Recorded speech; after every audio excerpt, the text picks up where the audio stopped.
For almost a decade on my TV show Interview with Ed, I've been interviewing extra-dimensional beings and consciousnesses from a number of different realms. Many of my questions have been answered, but with every answer comes more questions. Join me on my ongoing quest to find out, who are we? Why are we here? And where are we going? All right. Indigo Angel, welcome to our little private club here. Well, thank you so much for having me here today. I'm excited to come and chat with you and talk with everybody. And that's so awesome that we were kind of crossing paths before we even realized we had that connection with Z. So that's just so synchronistic. And I love that. It seems like all of the dominoes are kind of falling into place. And it was a great experience with Z. We came together and did the womb healing container coursework. I have brought forth an extensive implant and tag removal system for the Divine Feminine. So each one of us that participated in that container kind of brought forth our own expertise and just made this overall umbrella of healing that we were able to offer to about 400 plus women. So it was really successful and it was amazing. And I was really excited to share it with everybody. And Nice. so, yeah. Well, we definitely want to get into that and sort of get to know you, because this whole portal thing is still kind of new. I've sort of been going more into re-interviewing old guests. So most of our audience here have already been through sort of the introduction phases and got to know some of the channeling. So there's many channelers who come on the show, many experiencers and many people like yourself and Z, who we had on recently, who are just have this connection and are able to tune in, so to say. So a little bit different is because we don't really know much about you. My audience doesn't. I've been following your stuff of recent, but I kind of wanted to spend the first hour just sort of to get to know your work and get to know who you are, how you got into this type of work, and then we can open it up to our audience. So we're in uncharted territory this week with our weekly calls, which is fun because this is how I wanted to do it. I wanted to mix things up, and we'll have other guests, new guests, and things here. And this is a great platform to do it. So, first question is, how did this start for you? How did you start tuning in? I know you're more of a sort of a conscious channel, or you don't go into a deep trance or anything. But this world of understanding and feeling the ley lines, talking to other beings, connecting into this extra dimensional reality. Can you give us a little background on how it started for you? Yeah, sure. Absolutely. Well, it all really feels like it was something or a deeper knowing from childhood. Most definitely. I think I was a very, I was very aware as a child of things that I felt like the adults weren't aware of. And I was also very sensitive as a child as well. So, fast forward around 2013, I did go through a pretty intense spiritual awakening. Mine was really through a near-death experience and also for my immune system crashing. I had a lot of immune system breakdown at that time for about 3 years. That was really intense, which really broke down my spiritual shields. Later, I come to find out that it really broke down my carbon-based structures and was allowing me energetically and spiritually to become more holographic and become more crystallized in my DNA and my structures. And so I was accessing spirit at a whole different level from that point forward. I remember holding crystals, and just the spiritual experiences would be so profound. Sometimes I would be just, a couple hours in this meditative state where I felt very outside of my body, where I was just continuously downloading higher dimensional information, knowledge, understanding, clarity, wisdom, just a constant stream of it. I would have spiritual embodiment phases where I would feel spirits actually walk into me, like Archangel Mother Mary. And I think that was all divine and a part of my healing. But I kind of learned how to attune to energies and activate to them, invoke them. Yeah. So for example, when Mary came in, how did you recognize that it was her energy? What was if especially in the early phases, if this was sort of new and you have different energies coming in, do they declare themselves this when they come through, or how do you recognize that? Definitely. Yeah. Because prior to that, I wasn't really aware of Mother Mary at that time. It was through my emotional body. I'm very clairsentious and have developed that into clear cognition. But essentially, yeah, it was kind of like I'm Mother Mary and I am now inside of you. I'm inside of your body and you are now her. And I'm going to um, basically energetically upgrade me. I walked around as Mother Mary for about 2 weeks. I believed that I was her.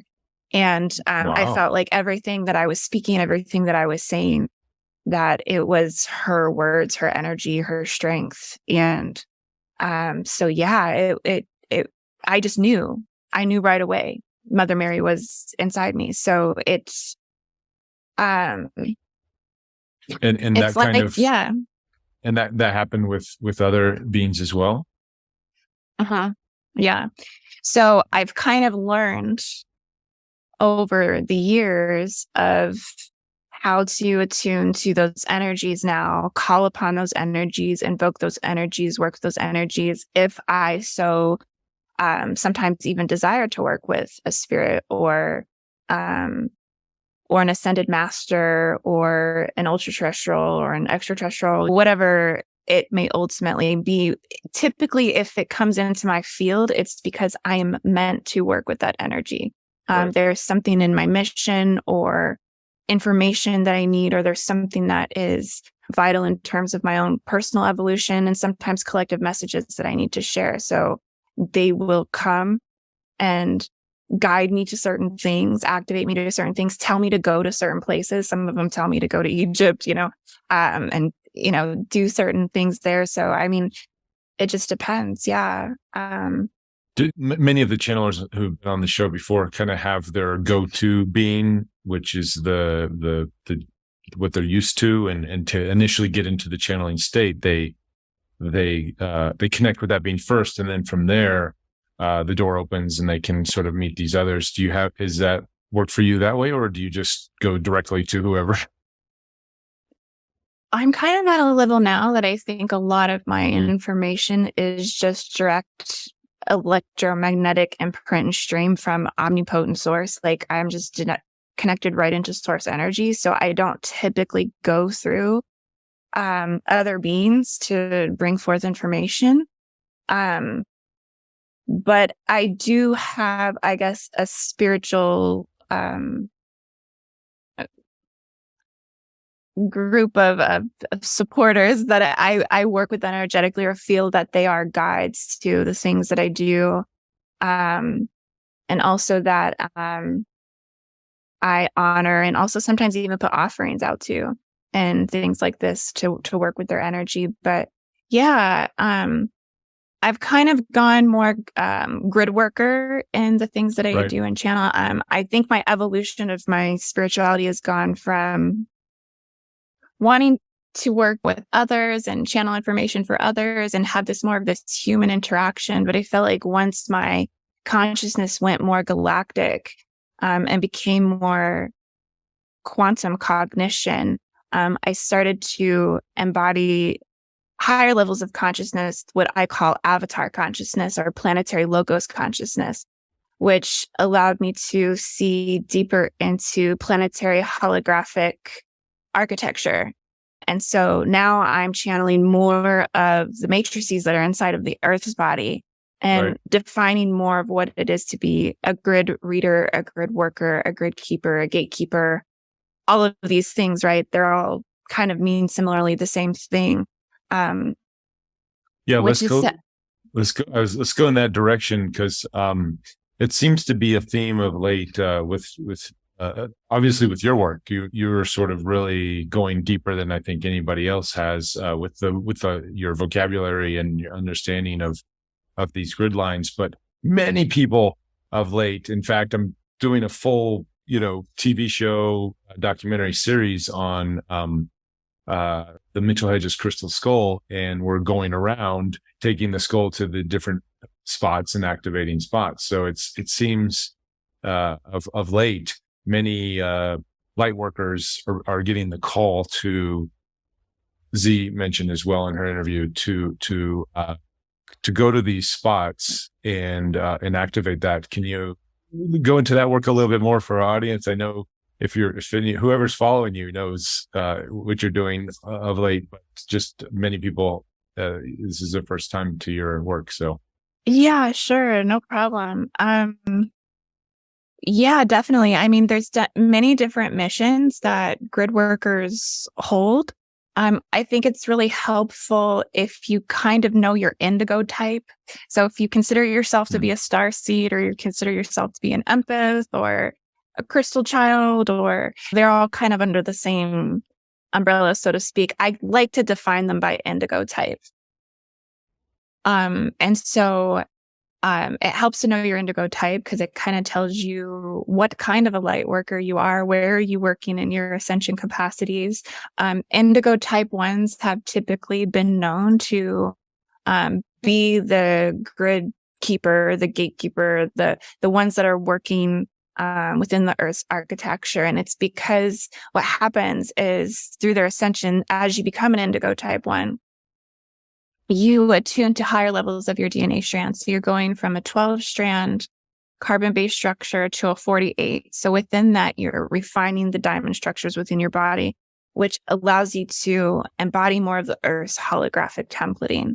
Therefore, to read it kind of like an internal mapping system that becomes more defined. And that's how I realized all of this within my own work, was that I started to channel and create diagrams of internal Stargate systems, internal mapping systems, internal structures inside the Earth, how they're all interconnected, how we can use these as portal structures and gate systems and actually navigate through our own interdimensionality. But this is kind of what indigo type 1s eventually evolve into in their highest state of their evolution of their indigo type. I think most people probably wake up around an indigo type 2 templating or an indigo type 3 templating. Indigo type 2s are our spiritual healers. They are our shamans, our medicine people. They're the ones that are here to really evolve the first through the 12th strand of the DNA and actually regenerate or restore or rehabilitate the bioenergetic field of the light body within the human spiritual original organic templating. And then that original organic templating, is that goes back to you talk about the Lemurian Mu era, or even further back? Well, yeah, definitely could go further back in terms of defining that history, like the Hyperborean root races and the Polarian root races. Most definitely. I think this is when we had the first development of the Earth's spiritual identity body. I don't think there was maybe much human form here, but there was definitely an evolution of what would be Earth-based starseed consciousness, like the Fays, the Elementals, the Dragons, the Naga, Serpent primordial races and lineages. These were, the first chromosome types here that came in during those time frames. But then I think that the original human organic templating seeded in the timeline of Mu. And this was through particular. So this is if you go according to starseed consciousness, starseed belief, and starseed consciousness will activate grid worker consciousness. But starseed consciousness is the belief or the understanding that, extraterrestrial races, ultra-terrestrial races, Stargate systems, the intelligence field from these star systems were the basis for the development of human evolution and civilizational seedings that came here into the Earth. And so my understanding is around the time of Mu that the Pleiadians and even the Arcturians and the Lyran systems, which are the ones coalitioned as guardians, came here and seeded this consciousness into those dragon and serpent lineages and upgrading the chromosomes to a higher level of consciousness. I see. So yeah, I was going to mention Lyra, because I've heard many times through my other work in channelings that they're sort of one of the root races for humanity. Obviously, Arcturians and Pleiadians as well, but like going way back, like it seems like Lyra was the originators of human consciousness. Well, definitely. Yeah, definitely. They're one of many for sure. One of many. I think there's definitely quite a few more are well known, and there's a lot of less known systems. I call them the occult systems that play a huge role in the seeding of humanity as well. They're just not as well known of. Definitely the Draco system. Oh. I do feel was one of the first primordial seeders here on this earth, going back 500,000 plus years on this earth.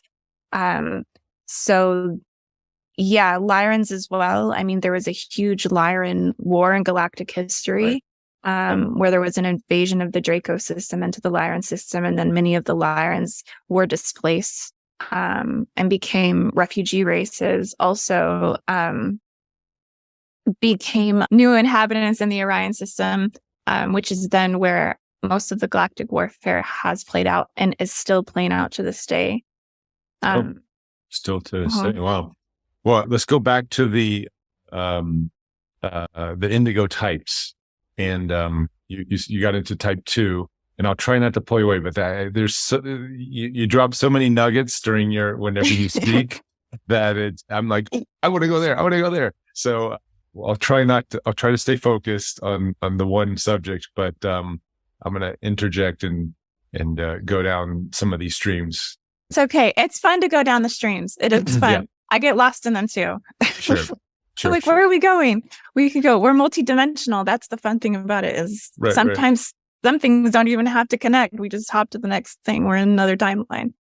Well, you do a great job of connecting so many things. So that's why I'm sort of like, I have this opportunity. I'm like, oh, let's connect that. Let's see if that works. So, and your work is vast, and you cover, what just the short amount of time we spent here, 20 minutes, we've covered like enough to unpack probably for a long while. But let's keep going. And let's go back to our Indigo types. You said type 2 is the shamans. And is there a type 3? Yes, there is a type 3. These are the ones that kind of act as a bridge between light and dark realms. They, transmute a lot of polarity and duality laws for themselves and also for the collectives. They're more of spiritual warriors and justice fighters. They work in high levels of alchemy. And their job is to really restore and rehabilitate more of the degraded genetics and soul lines, such as like the Nephilim, the reptilian lines, the Anunnaki lines. May even go into like the Zetas and Greys. I heard from the Galactic Federation that they were trying to rehabilitate Greys now. So I'm like, oh, great. New news to me. But yeah, so it's really, they're here to reverse the anti-life architecture. They're here to reverse the reversal codes that run in people's bodies and the worship of death culturalism here on the earth. And so they have one of the strongest and most difficult missions. They're often usually under high levels of spiritual attack and infiltration. And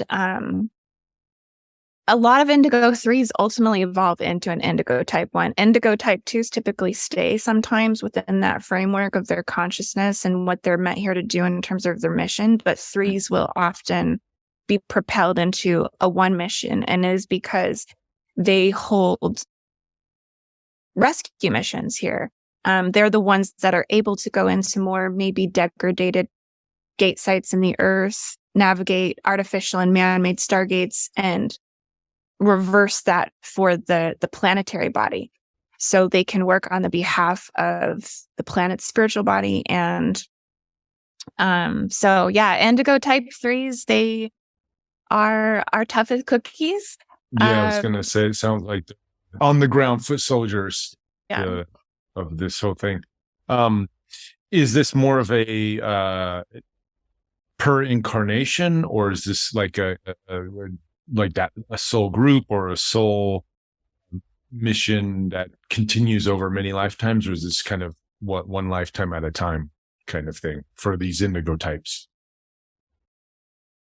In terms of multiple lifetimes of grid work, I'm not too sure. It's the technology, honestly, that I've only come into my awareness over the last 4 years.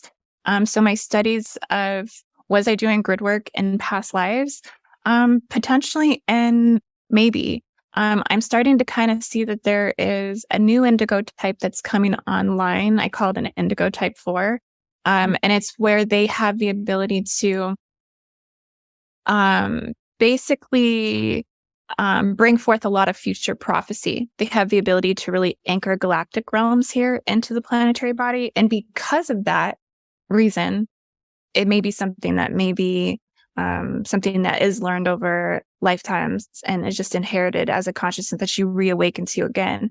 I think that some people are conscious of those indigo type templatings as they're growing up, unconsciously manifesting life paths that will propel them and already kind of doing it, right? Such as like an indigo type 1, they might have been, traveling all their lives or taking career choices that allow them to travel, or, incarnating into a family line that their family is in the military. So they're constantly moving all the time. Just certain things can come up that would give them some sort of clarification that they were an indigo type 1 all along. But then for some people, I think it's about waking up to that, and it's a new activation, and it's new in their awareness and their consciousness, and then they're activated by it and they're propelled into mission, and they just start, taking it on and walk in those guardian codes, which is actually about taking on a parental role on this earth. All indigo types are technically born with their 6th strand of DNA activated. It might be dormant in their level of consciousness that they're able to perceive that that's what it is, right? Mm-hmm. Like me as a child, I was just a very sensitive child. I felt everybody's emotions, and I was always felt people's pains and ailments. I always wondered, like, why can I see why that person has back issues and they're hurting here? And, it's like you really can see what somebody's ailments are. That's Wow. me having my 6th strand activated and just not being aware of that. Well, what type are you? I was going to ask. Do you know? I consider myself an indigo type 1. Okay, gotcha. Do you think most people who are sort of aware of? Well, I guess you just mentioned there's different types. I wonder. I'm curious to our audience here. Well, maybe we can get into that when we open it up. Yeah. What indigo types? Are you able to see the types of? Do they like auras and things? Do they exhibit a certain color or energy signature?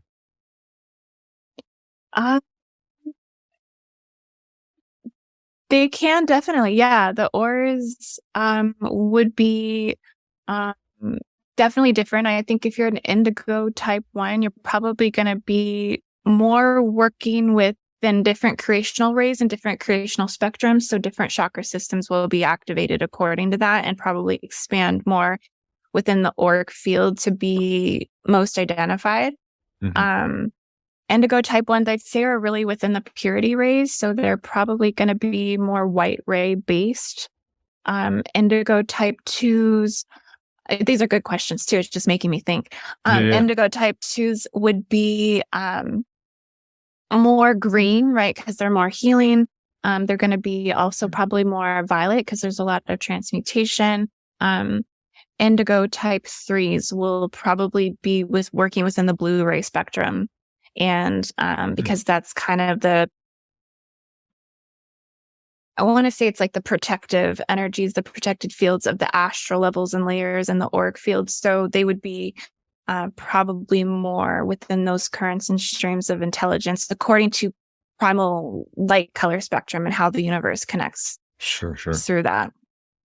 Well, let's go back to the grid work and the ley line stuff, since that's sort of the more recent aspect of your work. Recently, you did a great sort of explanation of like the Georgia Guidestones and all of the funniness that goes on there. Now, is that like an artificial grid line, or is that a grid line that's been hijacked? How do, because we have in our history, even when the Spaniards went into Central and South America and destroyed the indigenous villages and stuff, they would rape and pillage, and then build their churches on top of the sacred sites intentionally to capture some of that energy. Is the Georgia Guidestones in that type of thing, or what's your interpretation of that? Yeah, the Georgia Guidestones, I did a couple deep dives on that, did a remote view, also went out to the site to kind of just feel the energy and Right. pick up on the land. I also want to go back to it because I'm almost thinking that there's an open wormhole there now that they impacted it. That they might have been imploding into the nuclear energy, because I was seeing that there was like wells of nuclear pockets of radiation that was up underneath the shaft of it, because there's a shaft, like a lunar shaft that goes all the way down from the stones. Wow. But I think it is a man-made and artificial gate site that was running reversal codes, 5D reversal codes, propagating and upholding collective fields of consciousness that would be connected to, depopulation and transhuman agendas, all of these things. And so, yeah, I think that there was a technology that was utilized by those that were holding the nefarious agendas, negative agendas. And that was to place them interdirectionally, to function, operate off of particular energy grids or current systems that are flowing from, I think it was the trajectory was like the north to the west corner or something like that.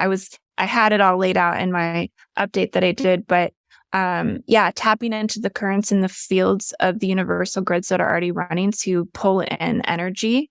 And then I also think that there was a huge, energetic control overlay that was connected to that site, that was connected to all of the military bases, the nuclear submarine radiation stations down in the lower parts of Georgia.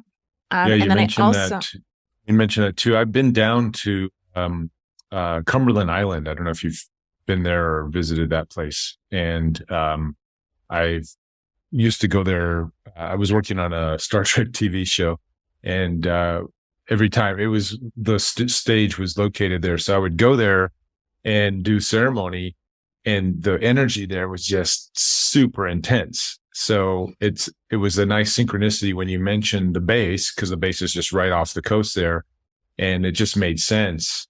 The energy that I felt on that island, and it was just like connecting all these dots for me. So thank you for for helping with that. Yeah, of course. It blew my mind too, to be honest with you, once I really kind of dived into it. So this is one of the hats I wear. I like to be kind of like a investigator, spiritual detective, I call myself, and kind of map out, what are all the energy systems that are running here? What's the encryption of everything, and how is it all interconnected? I think one of the big things that I noticed with that, and why I tied it into nuclear radiation so much, was I think that there was open portals or wormholes that were connected to other degraded nuclear waste sites on the earth, such as Fukushima and Chernobyl. Right. Because if you even look at the area of Georgia, they have one of the largest nuclear radiation plants that is right next to the Georgia Guidestones, not very far. And then again, the connection to the nuclear submarine. Mm-hmm. And then at the time, just the planetary activations that were happening, I was really tying in all of that nuclear energy into souls and spirits that were kind of getting trapped in the space-time continuum. Mm-hmm. And so that they were coming in fragmented through those nuclear portals. And then this is just one of the ways that warfare overall collectively is generated. I mean, if you look at what was going on with Russia at the time, I believe they were, trying to take over some of the nuclear sites for some of their warfare zones and things like this. So it's really interesting how you just start making all of those connection pieces.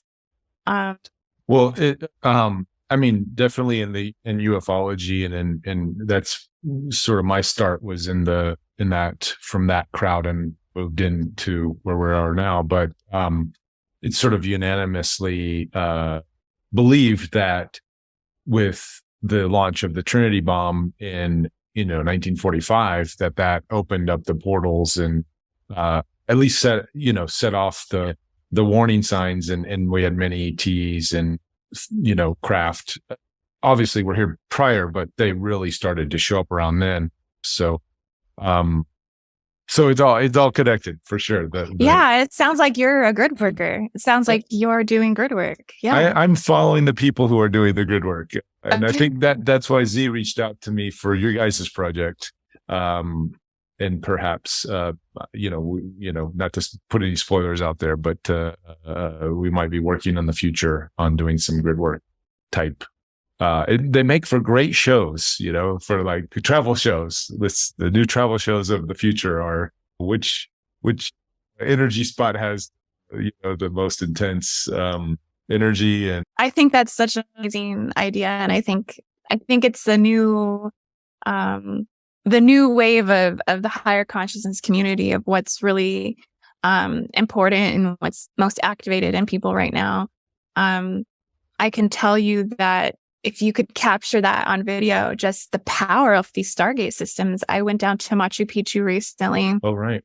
And I was so, because I love to go and study Stargate mechanics. I think that's probably at the root of my passion is, what do these Stargates look like? Can I interdimensionally tune into them? Can I see them? And I started to realize that each Stargate on the Earth is completely different architecture, different geometry, different ways in which it's held, and sacredness in the land, and the alchemical and biospiritual exchange that's happening is so unique and diverse. So you're going to get a different experience at every Stargate you go to. And I think as you're a grid worker, an Indigo type 1, you go to that Stargate, you get and gather all of that evolutionary information, and you might not even understand what all of it means. You just know you're being upgraded, your light body field's being upgraded, you're being activated, and then you take that information, and then you're a conduit, you're a transmitter. So they take that to another system or another gate site, or to someone who needs the information, and then that's how we work as a spiritual network of a collective that is just intuitively healing the earth and healing humanity. And it's really an incredible thing that we're able to actualize this and speak about it now. I mean, right. Well, speaking of sort of the reason I had to push the call to today instead of yesterday. So yesterday I went out to the Integratron. Are you familiar with that device in that area in near Joshua Tree, California? It's a very intense ley line spot that became famous in the 1950s because of a visitation from several visitations, but one more famous from a craft had landed on an airstrip. Actually, it was a sort of a not an official airstrip, but this guy named George Van Tassel he worked with Howard Hughes, and he went and created his own airstrip out in the middle of the California desert. And it's a very powerful giant rock is this big rock that indigenous did ceremony with, and a lot of prophecy around it. But he actually lived underneath the rock, and was awoken one night when he had a visitation. So we went there, and then his story is amazing because the guy he said they were from Venus. We know Venus is a portal for other beings to come through. And he had a triangular amulet that then pointed to this crystal mountain, which is just right a stone's throw away from Giant Rock. And it started glowing and beaming, and all this information, I guess, was being downloaded into the ET's amulet. But anyways, that spot, you can go there, and he built this. He got downloaded or told about this device to build, and Van Tassel built it. He built the Integratron, and over the years, it's been sort of deactivated. He was trying to do some Tesla type technologies, and it's sort of been shut down. So it was just floating, rotating disk around a counter, rotating magnetic fields. Anyways, but the device itself, the energy is still there and can be activated. And we were doing some of that work yesterday. So I just didn't know if you had that, if you knew about the Integratron, and then that leads me into the question of you had talked about the Trons and Metatron, Integratron. And I found out yesterday the Integratron name was given to it afterwards. So I don't think Van Tassel had given the name the Integratron, and that could have been some other energies coming in to, again, to take over or try to hijack that spot. But even if it was hijacked, there's still a lot of work that needs to be done there. We're going to go do some more ceremonial work there, but the energy is off the charts. Like, I'm not that energy sensitive, and I felt the energy. Well, yeah, no, that's interesting. It sounds like it's restoring the Tron, the Integratron, right? Mm-hmm. But yeah, the way I have seen the Trons, at least from the deep dive that I did, with the CERN update that I did, was that they were extension pieces of the beast machine, essentially, or machines that are in the earth that are designed through negative and nefarious agendas and particular race lineage and lines, like, Draco Anunnaki lines, Tothian Luciferians, all of these different groups and organizations that have been building the beast machines really since, I think this goes back to the Egyptian Sumerian invasions, where I think that these Trons and these CERNs and these Megatrons and these Cyclotrons and Synchronotrons, and that this technology is a lot more ancient and older than we actually realize, because I think these are amnesic technologies, amnesia wiping technologies. So we wonder why we can't remember things. I think they've been degrading and manipulating the biomagnetic field of the earth for quite some time. And I think this comes through the development of those machines. And really biohacking the earth's biospiritual architecture, and also going deeper into the rod and staff of the earth and getting into pole manipulation, weather modification, all the things that, HAARP is doing. Mm-hmm. And the CIA and all that stuff. But do you think it could be, for example, Van Tassel, he seems to be, when he created, his original intention, as he describes it, was this would be a healing device that people would walk into and spend just a few minutes and do sort of a walk around and get healed, and then go out, and then it would sort of recalibrate. And we were playing some frequencies in there yesterday and trying to tap into some of that energy. However, again, that natural energy of the planet, and you said it's interesting because he did go deep into, there's three aquifers that sort of intersect and interject, and if you put a compass there, it just goes crazy because there's no the energy. It's so interesting. Psychically, as you were saying that, I was picking Mhm. up on the Stone of Destiny. It has Stone of something to do with Destiny. the Stone of Destiny. Something with the moon as well. And because when you said the breastplate, I immediately seen that kind of in the Oh, hands. I didn't say breastplate. Oh, you But didn't? Okay, then yeah. I must have been seeing it in my head. I must have been Yeah. seeing a breastplate. I was seeing like Interesting. a breastplate that was being given or was being in terms of information that it was some sort of activation from the core of creation. Um and carrying the Stone of Destiny within that. That's Yeah. just kind of that What is just the kind of Stone of came Destiny? through. Oh, okay. Cool. All right. More investigations. Yeah. That's really connected to Samaria and Enki and Enlil, and I think it comes down Okay. through the Anunnaki bloodlines. And that it was kind of at the core of the warfare of creation, planetary warfare and creation, when it came between Tiamat and Maldek or Marduk or the Nibiru systems. There's so many Yeah, tangents there. You're throwing in. More tangents. Let's back up though. Go back to the Tron. So we asked Z this. She wasn't super familiar with this, but there's and I sort of gave my understanding at the time, but in your work, and you just said it, both Metatron, there's sort of a negative aspect to these energies as well as a positive.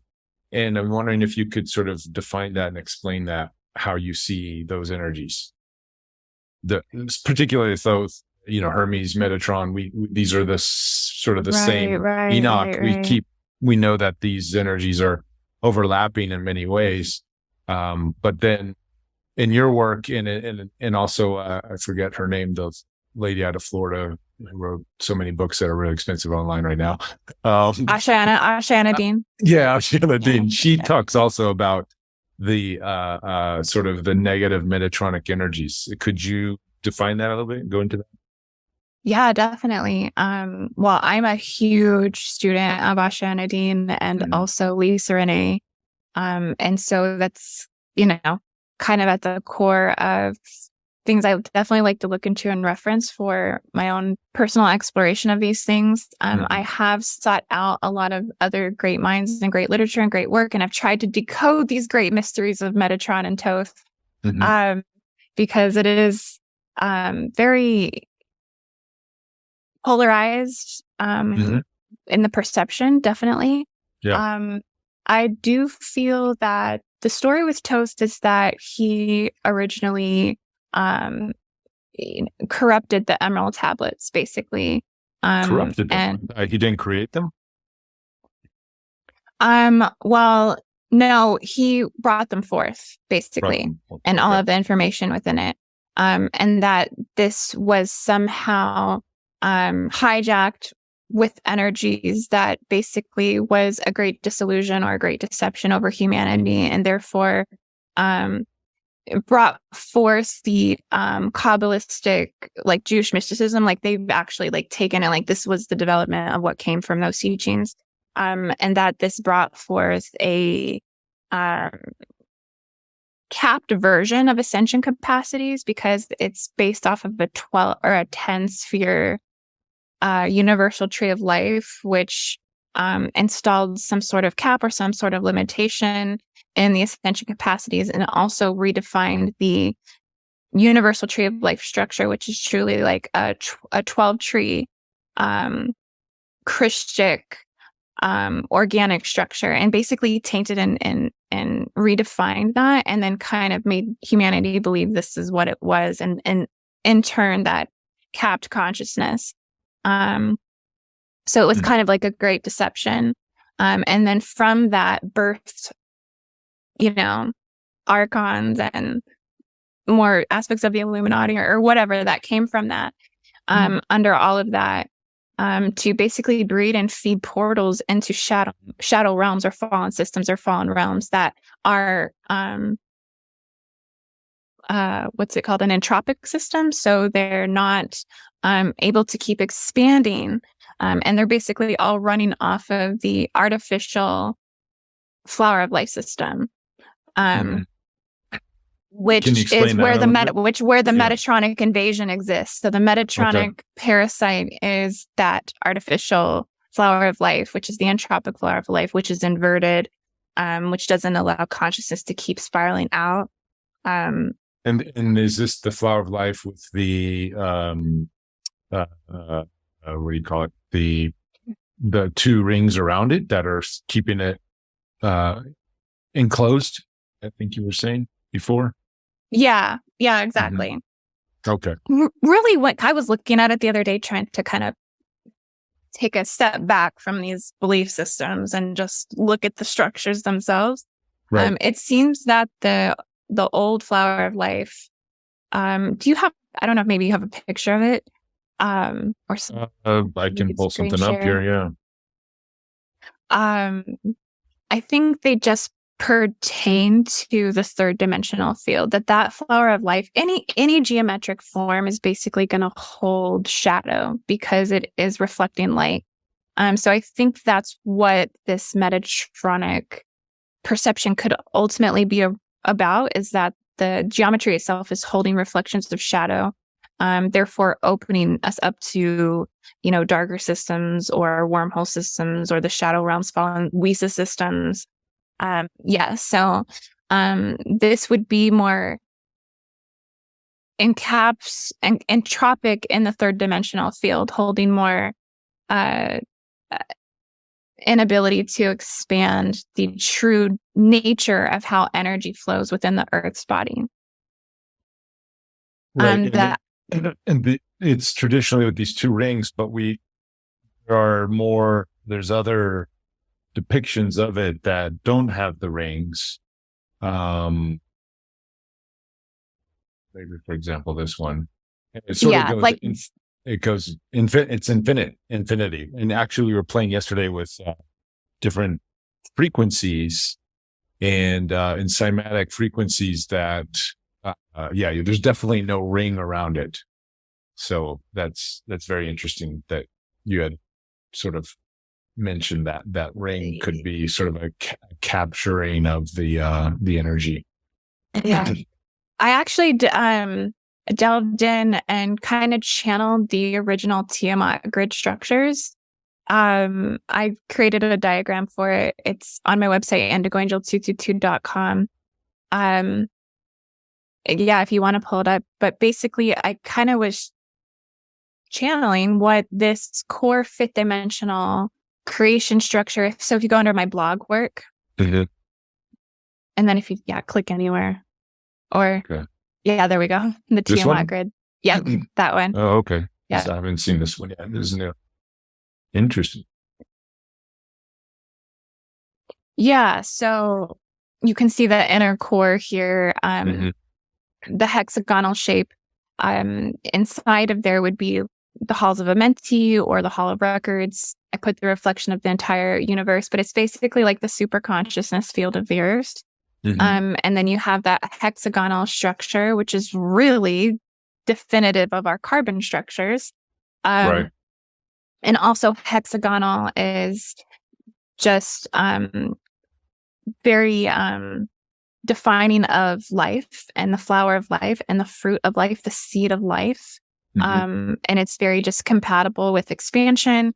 And then we have the emanation of the true universal tree of life that's an evolving living life field that's flowing around the core of that honeycomb matrice, which I'm calling that is like the Tiamat's 5D inner body of Earth. Now, what I think is happening in the Earth right now, that this is actually superimposed with that artificial universal tree of life. So it's this structure connects into all of the mother arcing systems. It connects into all of the 13 transharmonic Stargate sites on the Earth, all of the Stargate sites on the Earth, and runs the spiritual basis of our planetary spiritual immune system. I think that Metatronic parasitic energy or invasion is stuck in those structures and is limiting the flow of the Sophianic consciousness here on this Earth. And that's kind of where I think it's held energetically, according to what I've channeled and seen just doing my grid worker thing where I'm tuning into it. But um, yeah, so it's really interesting. Sorry, I lost my page here. Let me go back to um. So Tiamat. Can you explain what Tiamat is?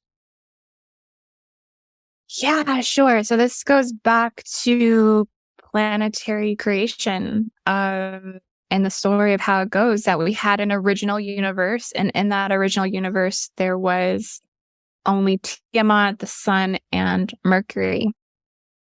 And this was like the original universe.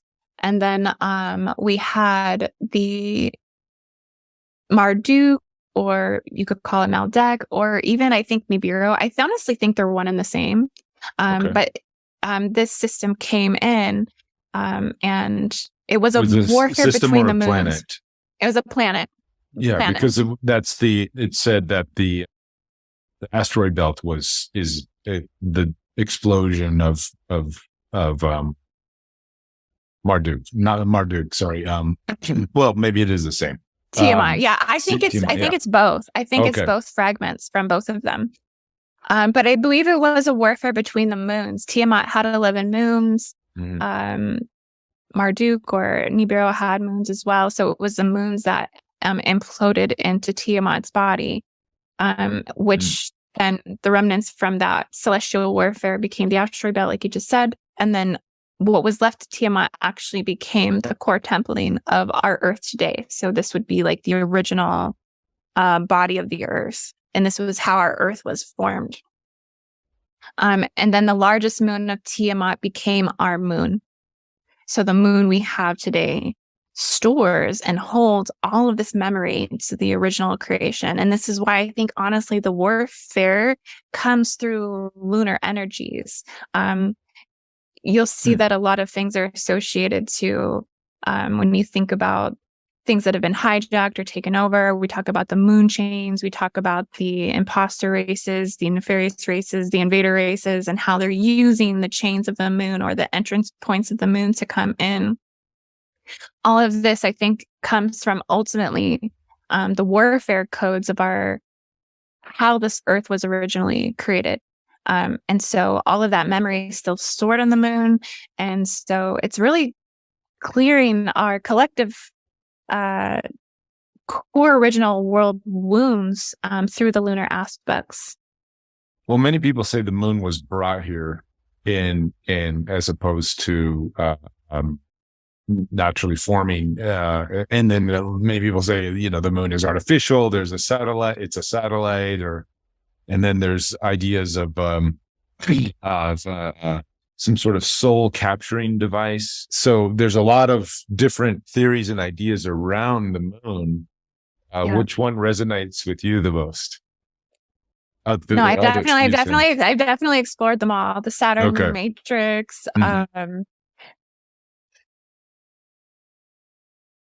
I think it's still a great mystery, to be honest with you.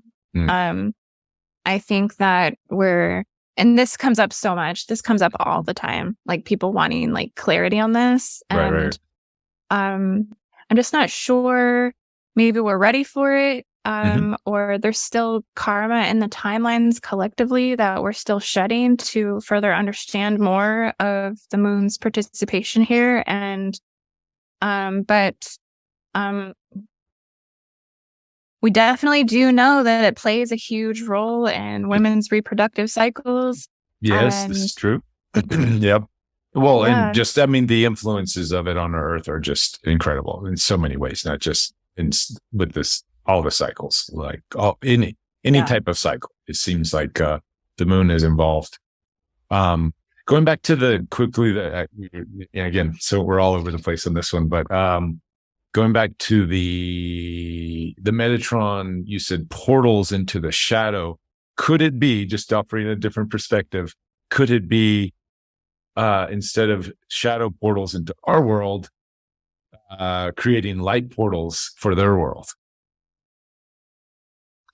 I mean, yeah, absolutely. I mean, I'm open to all potentials. I mean, Right, right. I've even heard that, the earth is the shadow realm and that the true invaders are the light beings, that light invaded earth. Like earth was a dark matter body Right. and that the light that came here was the invading force. And so, Mm. the races that were here living in that shadow, like the Draco races and, Mhm. the original primordial seeders of the earth were then invaded by the Starseeds, invaded by, Right. the people who came from the stars. And so that's why this earth feels so dense to us. And it doesn't actually feel like home is Mhm. because this isn't our original home. This isn't our original planet. And Right. the races that were here were this more predatorial, aggressive, subterranean culture.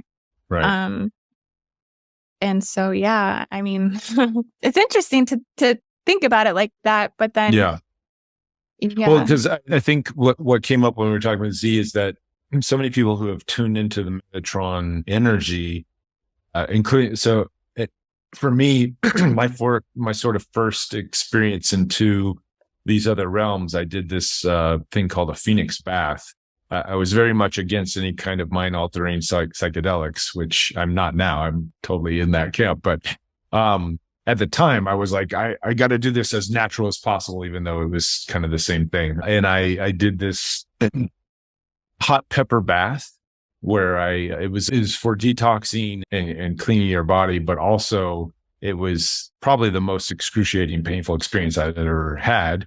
And I've broken bones and I do, career stuntman. So that's sort of my, my MO is dealing with pain. And this was excruciating, but, it was so excruciating. It blasted me out of my body. And I had a dialogue with Metatron. Um, and it was sort of like the first type of awareness that I could even have a conversation with Metatron. Like I had been meditating and doing martial arts for many years up until that time. And, uh, and I knew that these things existed by reading and talking with other people, but I hadn't had my experience until that time. So but the energy I felt at that time and continue whenever I tap into the Metatron energy is this very loving, expansive, um, just angelic in many ways. So it just intrigued me when this sort of negative Metatron yeah, concept came through. It was like, what? So that's why I'm started sort of, I don't want to beat a dead horse, but just to go back into this yeah. conversation a little bit. Well, I kind of wanted to maybe tell you a little bit some of the research I've done with it. So one thing Yeah. I've come to see is that I feel like it has something to do with the King of Solomon and some sort of Mm. hijacking or superimposition that came in through him and Aleister Crowley and Yeah. the greater and the lesser keys of Solomon. One thing I noticed is even if you just try to like research the King of Solomon, you'll get a lot of pictures that will come up online that will actually Metatron's face superimposed over King of Solomon.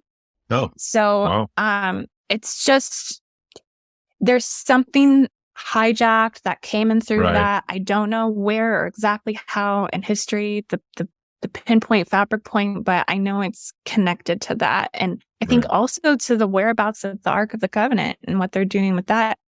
Where do you think it is? Jerusalem? Uh, well,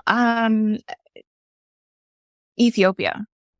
Oh, yes, Ethiopia. yes. Okay, I know that thread. All right, I know what you're talking about. I follow that thread a little bit. The Yeah. one of the like an Ethiopian king or queen was it? Queen of Is that Sheba. okay? Yeah. Yeah. Okay, Queen of interesting. Sheba had a child with King of Solomon, Oh, and his son was supposed to have been the one that held it in secrecy in Ethiopia.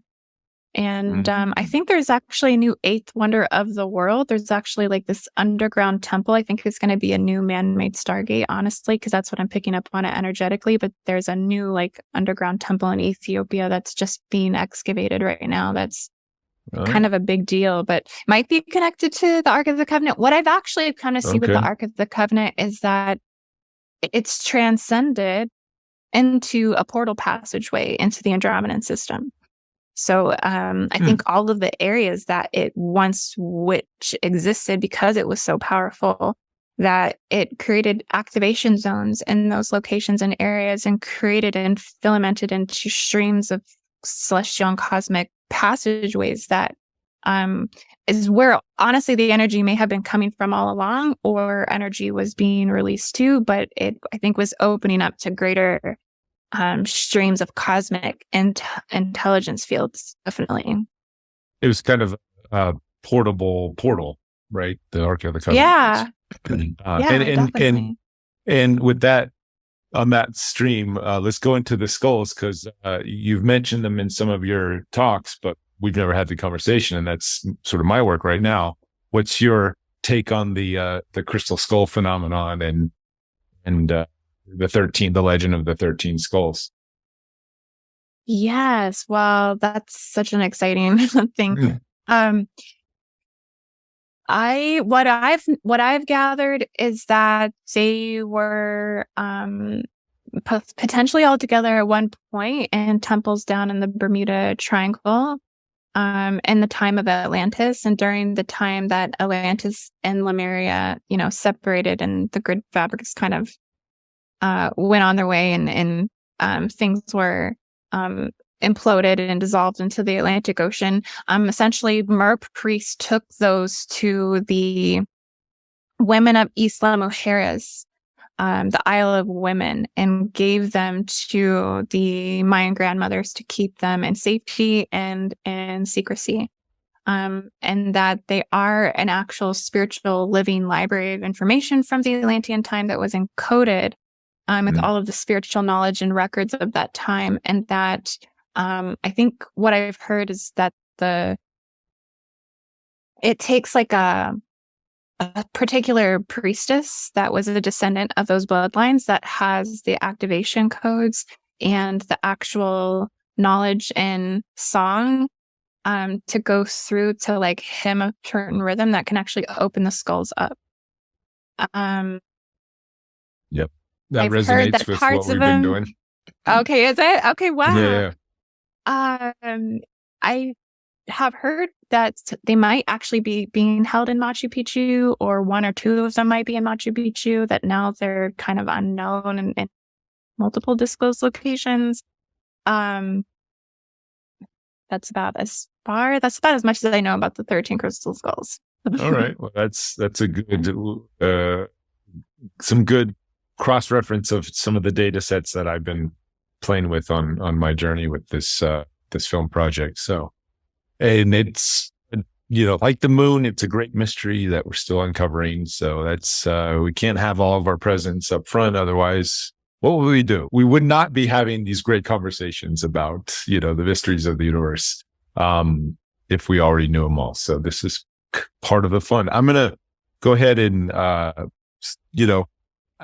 I know we covered a ton of stuff, and so anybody who wants to dive in and start asking some questions, I'm going to keep the conversation going, but raise your hand and don't feel shy, and whatever thought line or conversation we're on, we'll interject into your questions. So please, guys, raise your hands and start asking some questions. So going back to the skulls for a minute,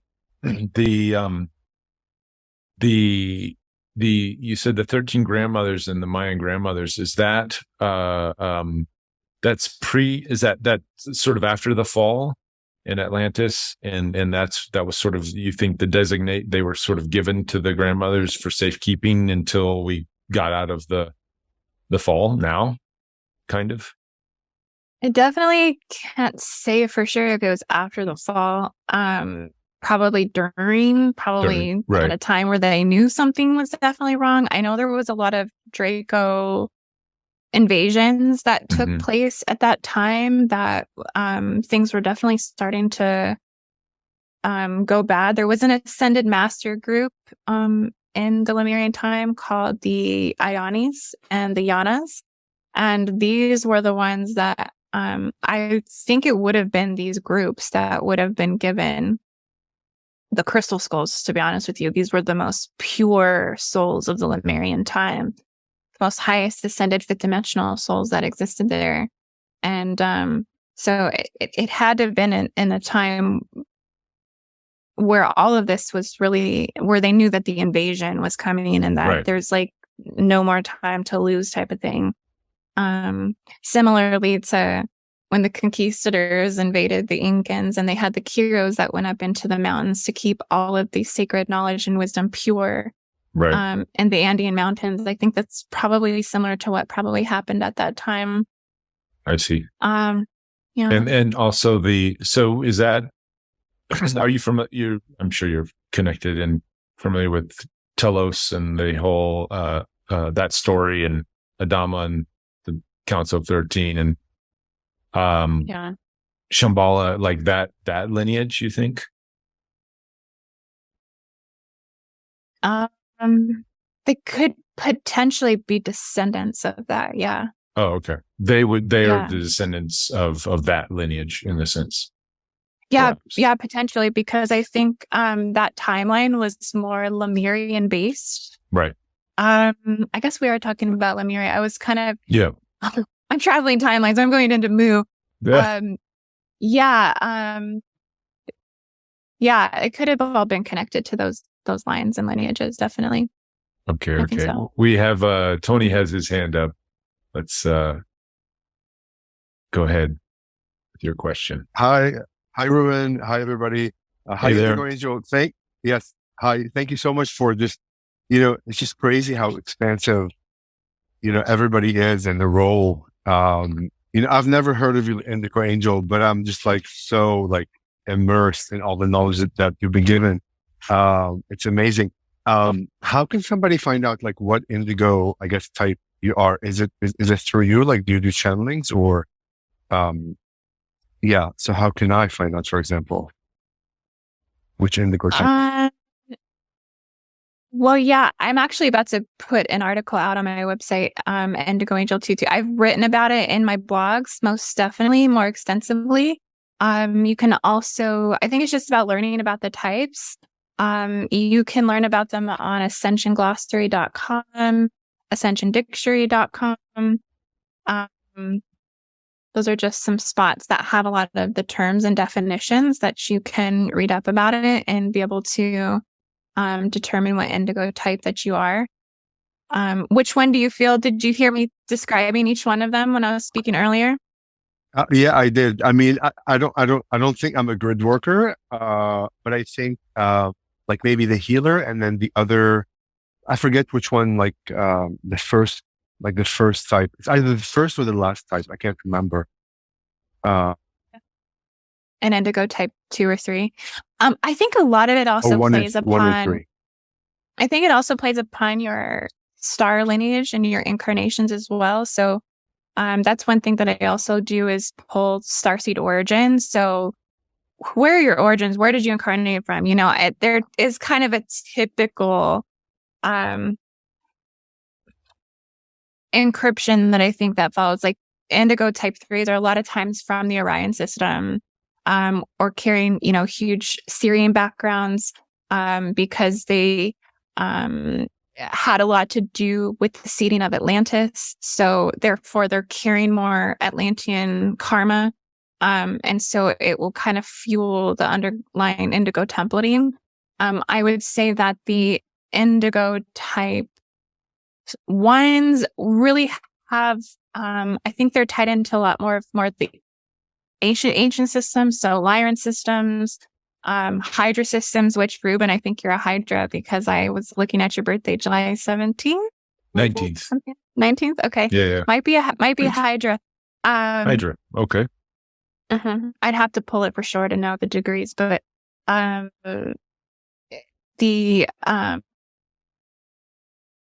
Cygnus systems, they had the oldest indigo templates in the Cygnus systems. So there's just particular origins that would also, I think, kind of be very telling. And I could tell you that if you were to do a starseed origin reading with me, I always give the indigo type for people. Yeah. I mean, I would love to. I was recently told about 4 months ago. I don't know if you've heard of the Antari system. Mhm.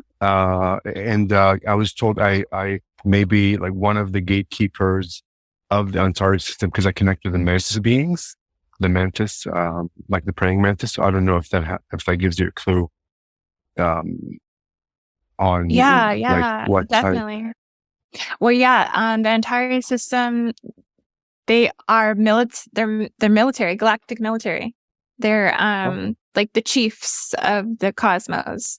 And they are kind of like the head of the military. So they would take the Centaurian military forces into battle on cosmic battle. mm, So yeah, it's definitely a royal star. It is really ruled by the Archangel Uriel, and is I think they have seraphim soul monadic connections as well. But yeah, definitely insectoid, arachnid. I mean, it's the heart of the scorpion. I would say it could give clear indicators indigo type 3, as you would be more inclined to have to take on those particular types of missions and roles that would be more geared towards rescue missions and just transmuting polarity and duality for the collective. wow, amazing! And it's so funny that you say seraphim because like for the longest time, I just resonated with the word seraphim, and I remember right now that you mentioned it earlier, and just like there was a big light bulb. But I don't know much about seraphims apart from like a few Bible things, I think it was. Okay. You have a website, I'm assuming, like we can contact you via the website. Tava. Yeah, I'll be putting all the website stuff in below the this video, and Okay, contacts and awesome. stuff. Yep. Well, thank you so much. I mean, I have a million questions, but I want to keep it for, Yeah. I don't want to take over the time. So I really appreciate I'm doing the prayer stance. With the one hand, I'm holding the phone with the other. Yeah. So thank you for, like, honestly, thank you for just following your heart, because if you didn't, you wouldn't be here to, you know, in a sense, illuminate all of us and the world. And yes, so thank you. And Oh, thank you, thank you Ruben. so much. Thanks, Thank Tony. you. All right. Um, let's see who's next here. Gina, you have your hand up.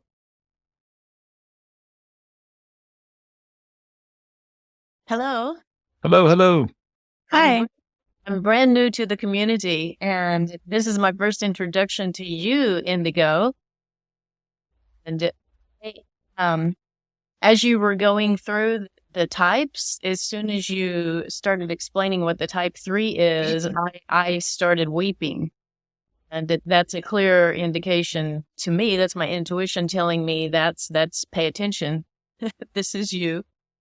And I was told a few years back that I had a soul purpose reading, and it was very clearly told that to do now is to integrate the dark and the light. And it all made absolute sense to me immediately. And, I know that without the darkness, we have no light. And everything that Yeah. you said resonated. There were so many things. I just kept going, wow, wow, wow. Your wisdom, your knowledge, your intuition. I have a million questions for you, just like Tony said. Yes. When you started talking about the flower of life, and then I kept noticing as you were talking that you have tattoos on your fingers, as do I. And one of my tattoos is the flower of life. I was directed to have the tattoos that I have. Another is Gaia. And so on the same hand, Gaia is my instruction to me to stay connected to Earth. So I want to learn more about the flower of life. How do you how do you get all of your information? Yeah, good question. An insatiable thirst and quest for knowledge that just drives me into 3 a.m. in the morning. Um, yeah, I through my awakening, through my ascension, I became so quantum in my experiences that I kept searching for things that would define that.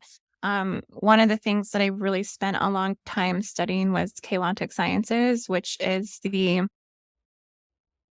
study of the biospiritual mechanisms of our energy field. I think it's one of the most advanced sciences that you can study in terms of understanding our light body field. It really breaks it down into like all of the different levels and layers, from our chakra system to our geometry templating to our axial tonal lines to our meiotic and deodotic points in the body, which it's much more extensive than people really realize. I think when people awaken to their spirituality, they immerse themselves into the chakra systems and understanding that, but maybe not explore it much further. I was so driven to go as deep and as quantum as I possibly could, because my experiences that I was having were really, I mean, I walked around for 2 years and didn't believe I was a human anymore. Like, I thought I was an extraterrestrial. Like, I truly believe that. And it was really separating me from having any sort of interpersonal relationships with people that didn't really freak people out. So I had to keep just searching and searching for things that would help me define what I was experiencing. And I just kept researching all kinds of great minds, all kinds of great works, literature. I began writing, I began channeling. I mean, I think writing now is my greatest thing that I do. I constantly write. I mean, every single video I put out, every single thing I do, I've probably written 120 pages of something that I've channeled and interpreted and studied and just committed myself to that topic for hours and hours. And so it's just from doing that over and over and over and over again for years and years and years, and just continually upgrading my knowledge. I keep getting told and shown that light is knowledge. The way we communicate language through our vocabulary, if we can continue to upgrade that and continue to be able to define and create new realms, new worlds, new passageways into new ideas that people can then see and feel into it, and you can bring them through into those worlds, then that is anchoring the cosmic realms here. That is anchoring galactic consciousness on Earth. And it's all about upgrading people and helping them expand their consciousness field too. So I'm just fully dedicated.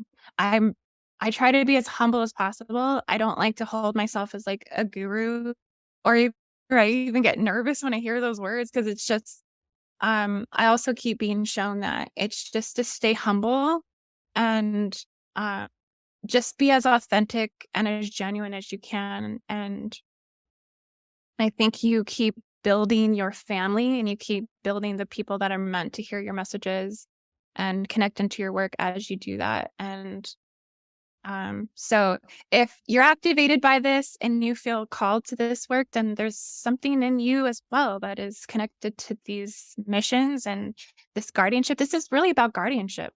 I mean, all of us here today, I mean, we are all guardians of what is sacred and of this earth.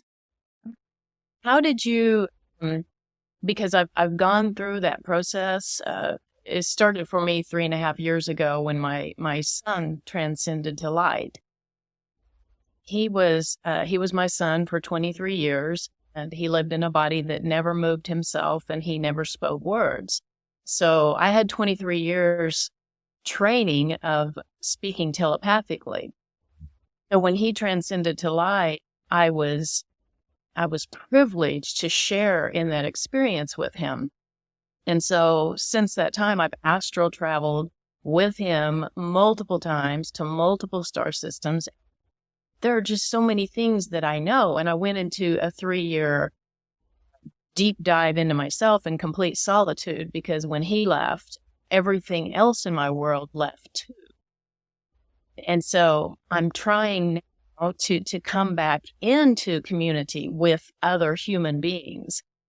And that seems to be, when you talked about this bridge, spending so much time in that darkness and spending so much time learning about all of these otherworldly things.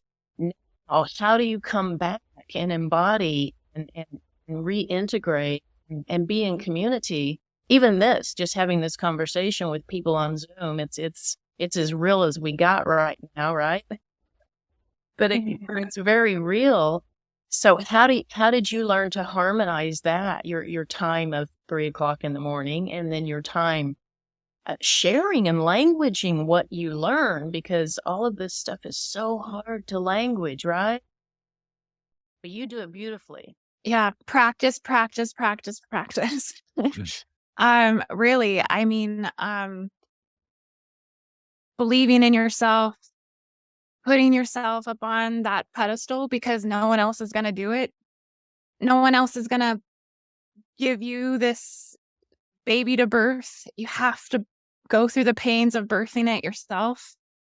Writing, rewriting, that I think writing for me, that's the fabric of it, but just constantly grounding, constantly anchoring it, constantly pushing yourself into what challenges you.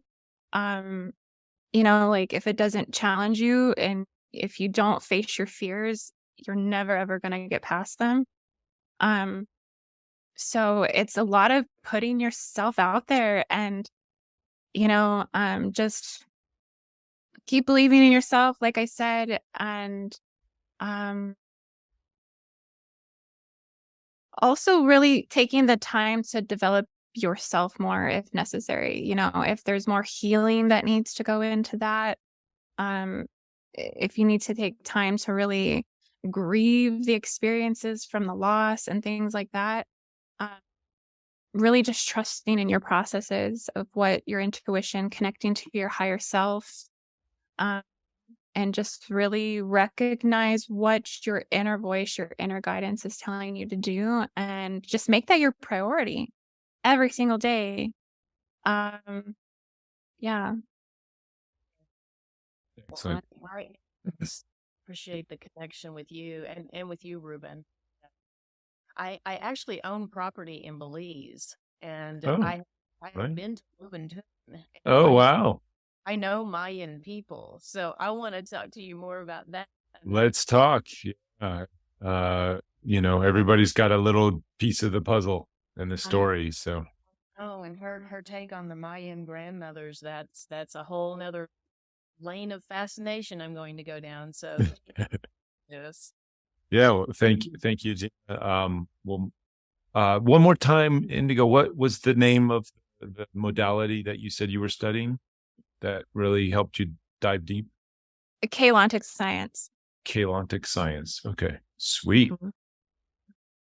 All right, Anna Parina, you have your hand up. Hi there. Hi everybody. So nice Hello. to see you on a Monday. Yay. Yeah, we had a nice turnout today for Monday. Thank you. Way to start the week, huh? Right. Indigo Angel is I just joined you on Instagram. So nice to meet you. So really resonated with the type 2 indigo.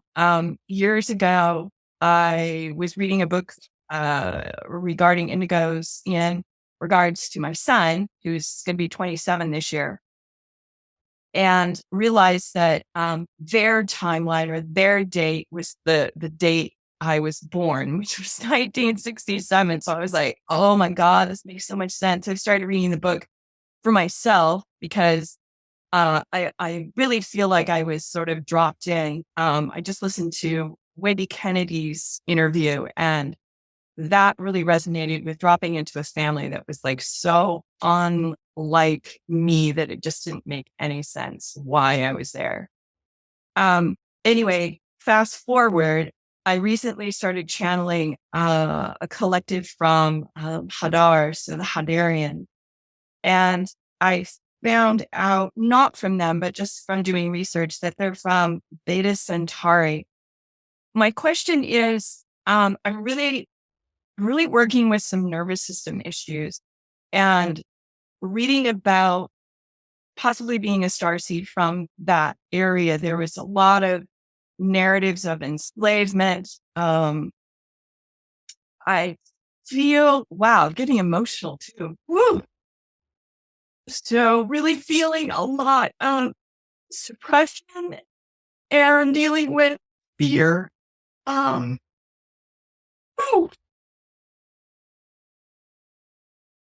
It's okay. Mm. We're sitting with you. Thanks. I know that I'm supposed to be doing work, and I'm doing so much right now. I'm taking a bunch of courses with Mind Valley, trying to work with my mind. I've been doing meditation for years, but I'm really trying to step up into a different level of relating to myself. But there is so many narrative. It's like I get to one narrative, clear it, and there's like a dozen more. And I feel as if I'm clearing this lineage from Hadar. From my understanding, we are really heart centered, and this is a really hard place to be that heart centered. Yeah, I can really relate to that. And one thing that I would maybe suggest is maybe doing some deep chakra clearing work. One thing that I do offer on my website and that I do personal sessions is the 13-dimensional chakra clearing. And it's where we would interactively go up into your higher dimensional fields. We can connect in on a celestial level and see, what is held there in those fields in terms of what type of soul contracts, what kind of past existences and lifetimes that there might be memory or some sort of hooks or even implants or even seals capping you in some way. We would really work down through into the 12th dimensional field, make sure your vertical ascension column is clear, work into the ancestral parts of your field as well, what's being held ancestrally, paternal, maternal, and just work to really alchemize and transmute. A lot of that can be from feeling separated from your own soul aspects, right? You feel like maybe there's parts of you that are fragmented or parts of you that are just not wholesome. Um, and that's really what this process is of awakening ascension is. It's about reclaiming our fragmented and hijacked and even siphoned aspects of our spirit bodies, and reclaiming that sovereignty, that freedom, working through your lower chakras as well. I mean, a lot of that fear is held down in your root, your sacral, your solar plexus chakra. I've been working with that one.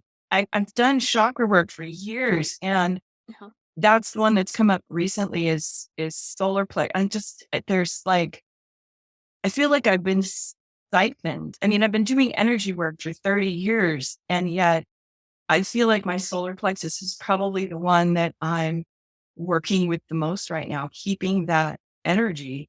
And I think it's frustrating because I want to do this work. I want to expand, and I'm even wondering if this is the right. I was going to ask you about cartography as well. Just where am I supposed to be? Is it here on the central coast, or am I?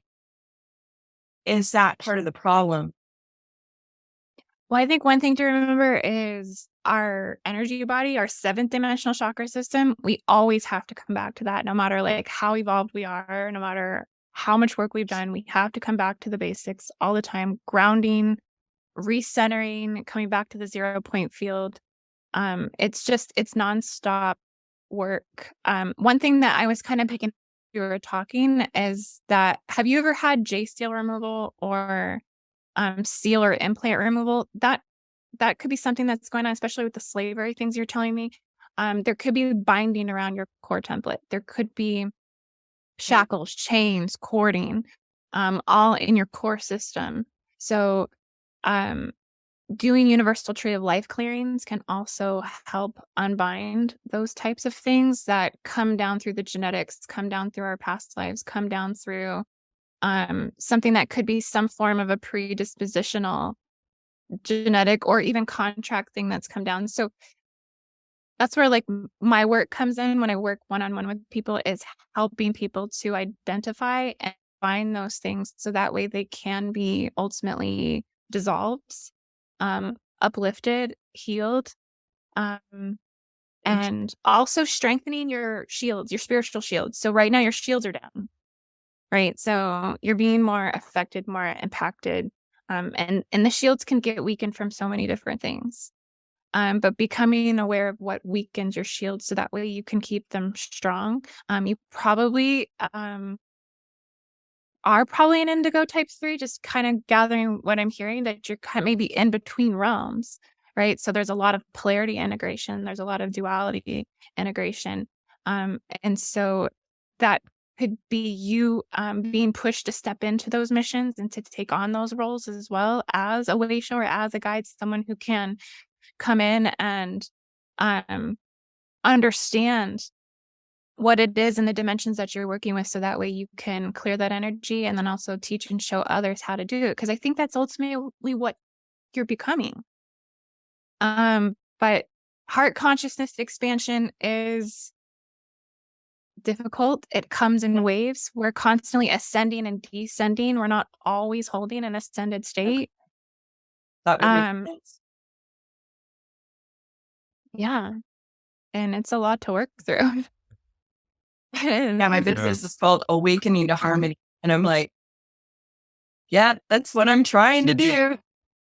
I think the singing is when I feel strongest, when I'm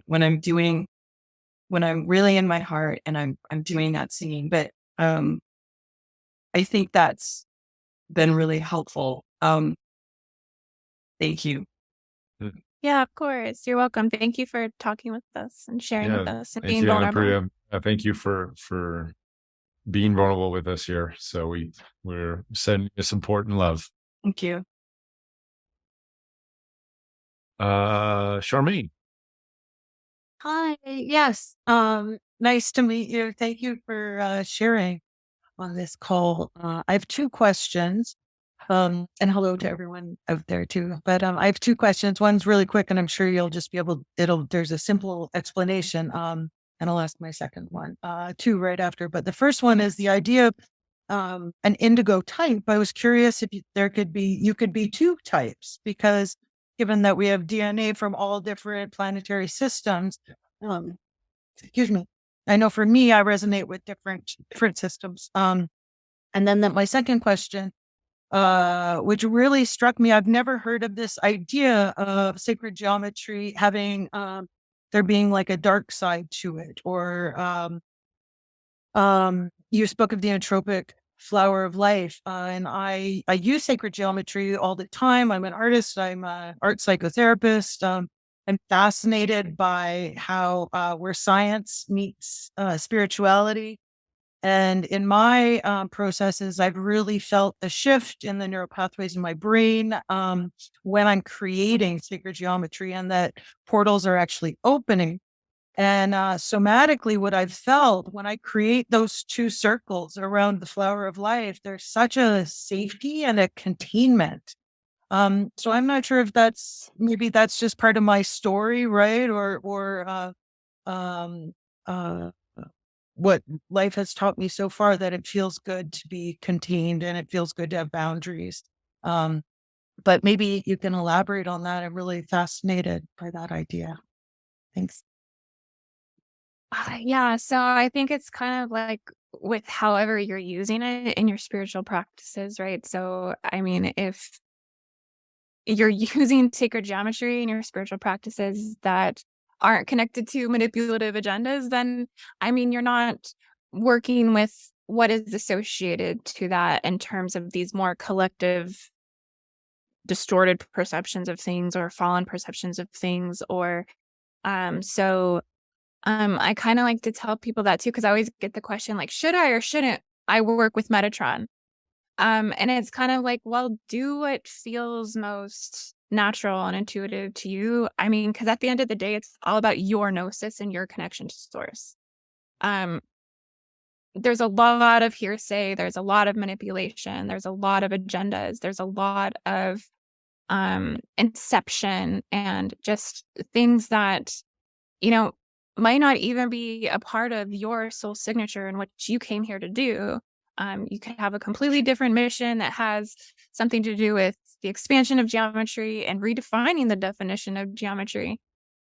So a lot of the things that I'm speaking of are